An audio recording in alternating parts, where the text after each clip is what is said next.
A lot of proud moments this week for my family. Thank you again, guys. Really appreciate that. That's not easy. That's the first time. I mean, this is what we call a large crowd for a speech, so incredible work, Kai. Now, back to business. Guys. Thank you, sir. Tonight we gather here in Milwaukee at one of the most crucial moments in American history. Just days ago, something that once seemed unimaginable became a terrifying reality. My father came under literal fire as an incredible, patriotic rally turned into a tragedy. On a field in Butler, Pennsylvania, a brave firefighter died.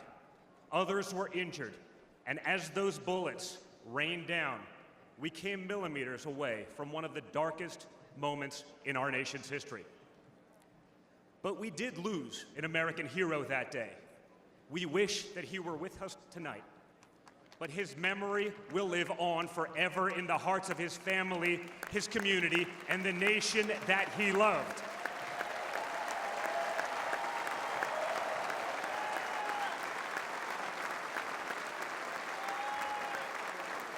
So I would like to take just a moment tonight to express our gratitude for the life and service of American hero Corey Comparator.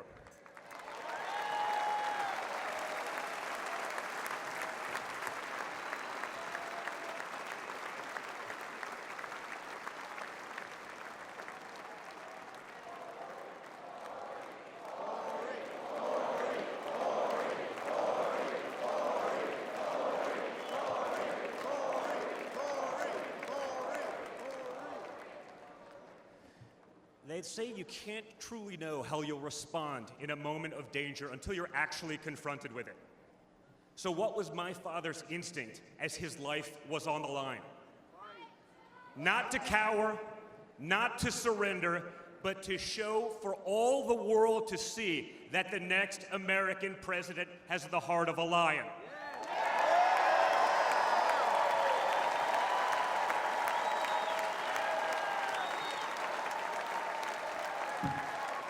That the next American president has the courage to put the American people first once again.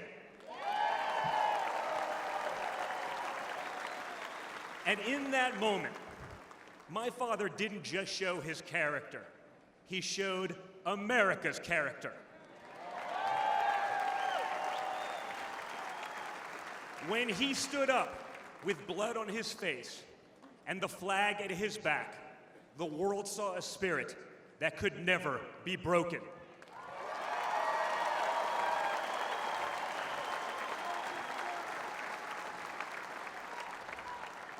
And that is the true spirit of America. America knows what it's like to be down. We know what it's like to be confused and to be afraid. Long before the attempt on my father's life, every American I met was filled with fear and anxiety. They were afraid our country was being torn apart. They were anxious about the massive and chaotic invasion of illegal aliens across our border. They were deeply concerned about partisan lawfare, education indoctrination, and attacks on freedom of speech. Most terrifying of all, they saw that our leaders didn't care, or worse, that they joyfully aided and abetted the erosion of our rights. And the lies.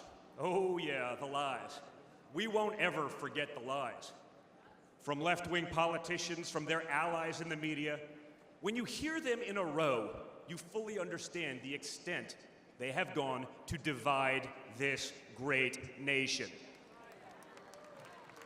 They lied about Russia collusion. They lied about Hunter's laptop. They lied about Joe Biden's fitness for office. They lied about the border being secure. They lied about inflation being transitory. They lied about how they would safely withdraw from Afghanistan. They lied about Biden being a, quote, moderate. And they told one nonstop lie after another about my father. But they could only run away from reality for so long. All hell has broken loose in America, and it's impossible to hide anymore.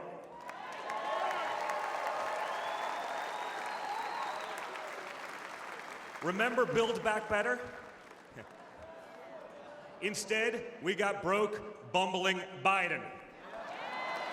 Nothing is built, nothing is back, and nothing is better. Bridges are collapsing, our credibility is crumbling, and our money is worth less and less every single day. It was just one giant bait and switch, and normal Americans are the ones left holding the bag.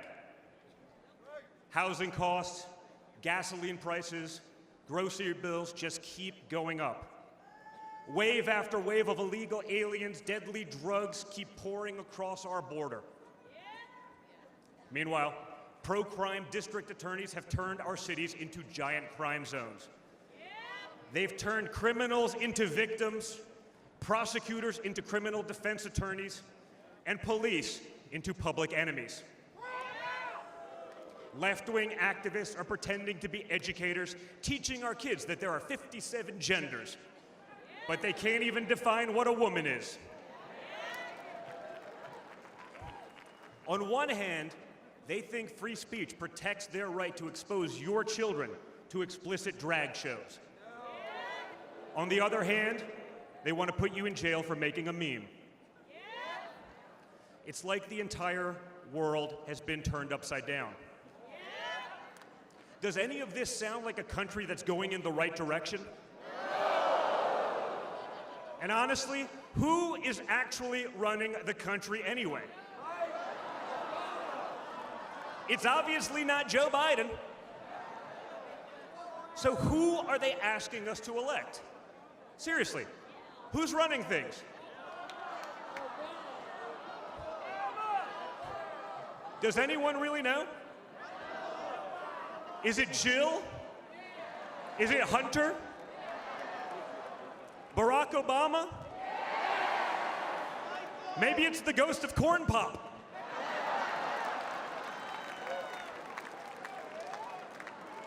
Whoever is running the show, the only thing they are effective at is persecuting my father.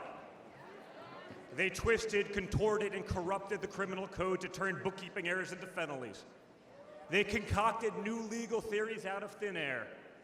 They imposed gag orders on my father because the last thing a defendant should be able to do is defend himself, right? They punished him for merely speaking the truth.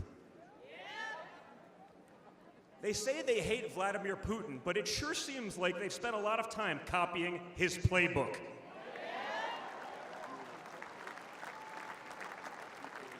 In this country, we don't criminalize political differences. We debate them. We vote on them. But we don't make you choose between picking a party or picking a jail cell.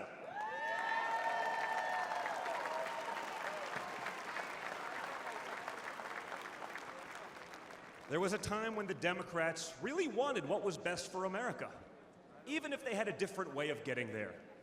It was the party of Franklin Roosevelt, John F. Kennedy, Martin Luther King Jr. You may have disagreed with that party, but at least you could respect it.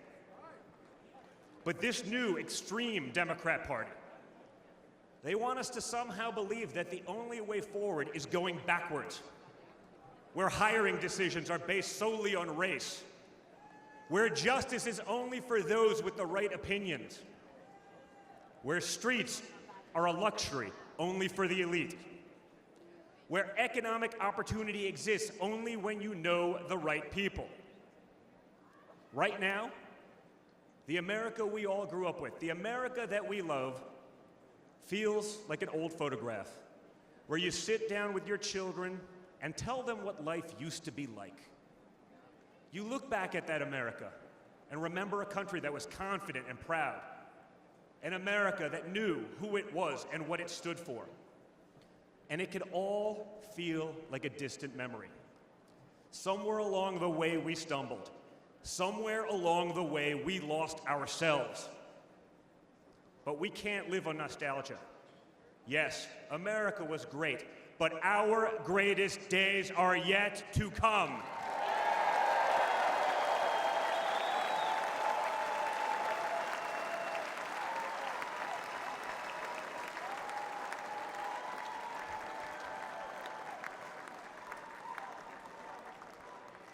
Because no matter how far off that old photo may feel, it's not the end of our story.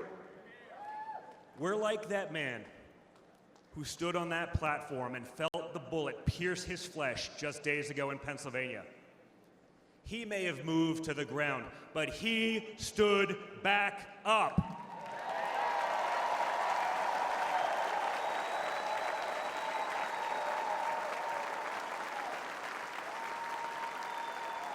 And when he did, my father raised his fist into the air. He looked out at the crowd, and what did he say?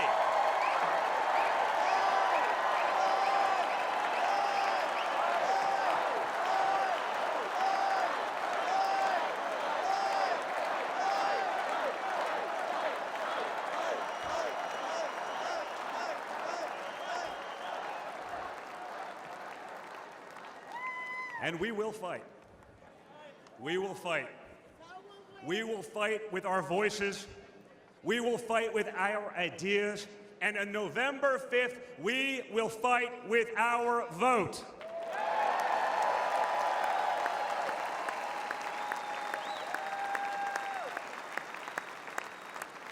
I've always been proud of him, but I've never been prouder of my father than I was in that moment. That's when the world found out that there is tough, and then there's Trump tough.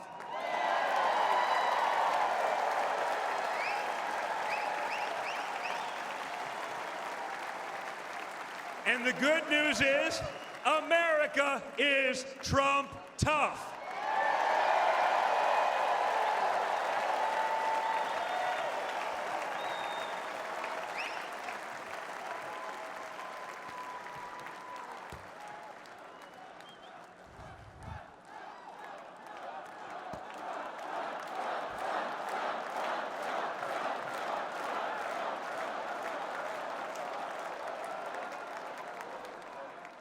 In 1912, more than a century ago, another legendary Republican president came right here to Milwaukee. At a political rally less than 1 mile from where we stand tonight, Teddy Roosevelt was struck by a would-be assassin's bullet. But he didn't quit either. He finished his speech and he kept fighting.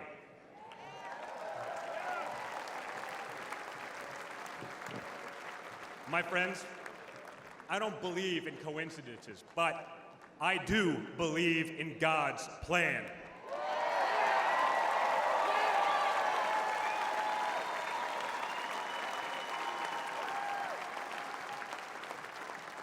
Today, Teddy Roosevelt's man in the arena has a name, and it's Donald J. Trump.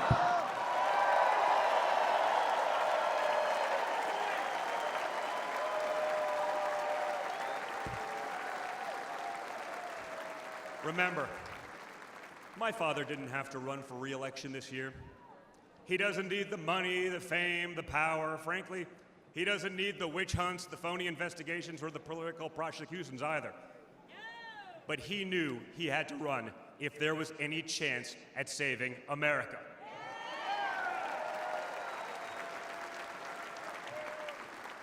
He's not doing it for himself. He's doing it for everyone here tonight, for everyone watching at home.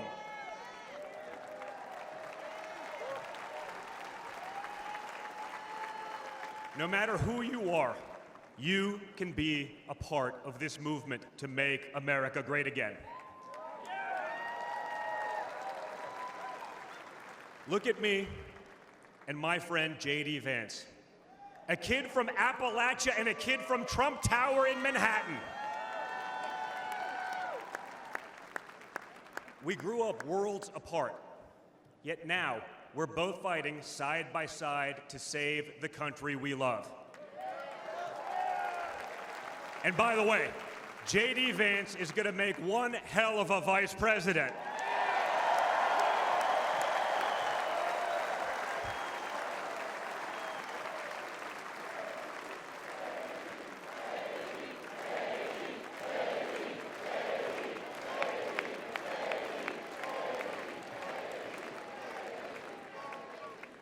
For those of you who have tuned out politics or have never even voted, I want you to know, if you're looking for a better life, a more prosperous future, a safer, more wholesome and patriotic place to call home, there's room for you in this party and in this movement.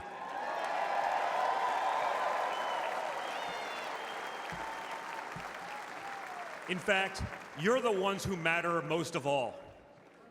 My father has always said that the people he gets along with best are the people who really work for a living.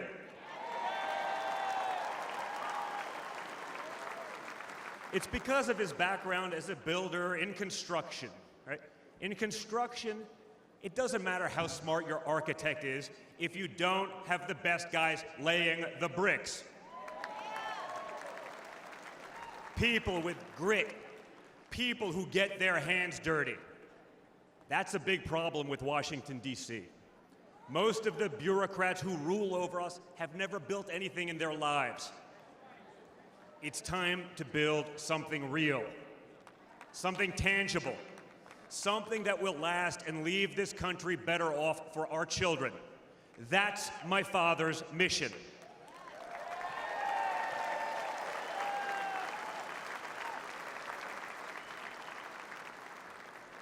This November, we have a choice. It's a choice between one team that wants to build this country up and another that wants to tear this country down. It's a choice between people who are proud of America and people who are ashamed of America. And ultimately, it's a choice between America last and America first.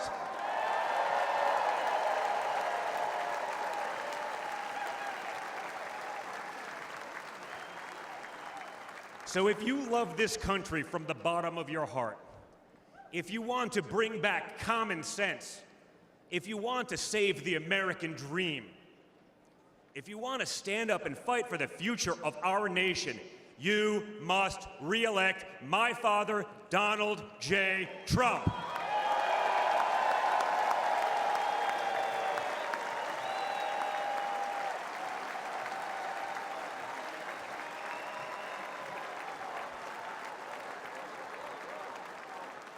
Together, we will make America great once again. Thank you. Thank you, Wisconsin.